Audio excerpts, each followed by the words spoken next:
வந்து 2 வந்து medium size வெங்காயம், 4 வந்து சின்ன தக்காளி. நீங்கள் மீடியம் சைஸ்னால் 2 எடுத்துக்கோங்க. இது 1 கொடை மிளகா.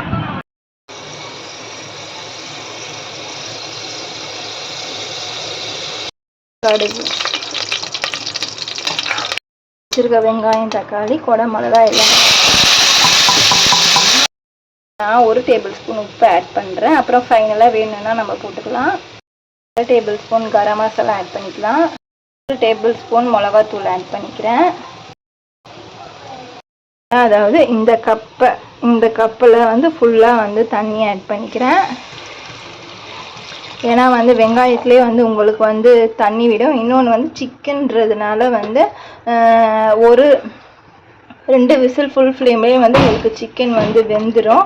இன்னொன்று நீங்கள் வெங்காயம், தக்காளி, கொடை மிளகா எல்லாமே வந்து வதக்கி போட்டிங்கன்னா உங்களுக்கு வந்து சாப்பிடும்போது சிக்கன் வந்து சாப்பிடும்போது கிரேவி வந்து ரொம்ப வந்து டேஸ்ட்டாக இருக்கும்.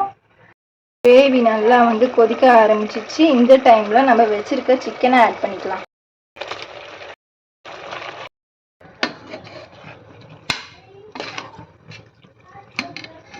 கொஞ்சம் இஞ்சி பூண்டு பேஸ்ட் ஆட் பண்ணிக்கலாம். நீங்கள் வந்து மிளகாத்தூள் கம்மி பண்ணிவிட்டு மிளகுத்தூள் கூட வந்து ஆட் பண்ணிக்கலாம் அதிகமாக. இப்போ குக்கரை வந்து க்ளோஸ் பண்ணியாச்சு. இப்போ இது வந்து ஒரு விசில் வந்து ஆஃப் பண்ணிடலாம். வந்து திறந்தாச்சு.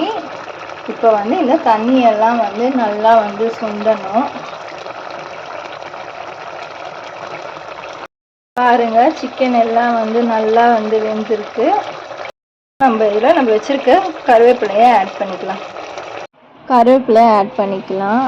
அவ்வளோதாங்க, சூடான கொடை மிளகா சிக்கன் கிரேவி ரெடி.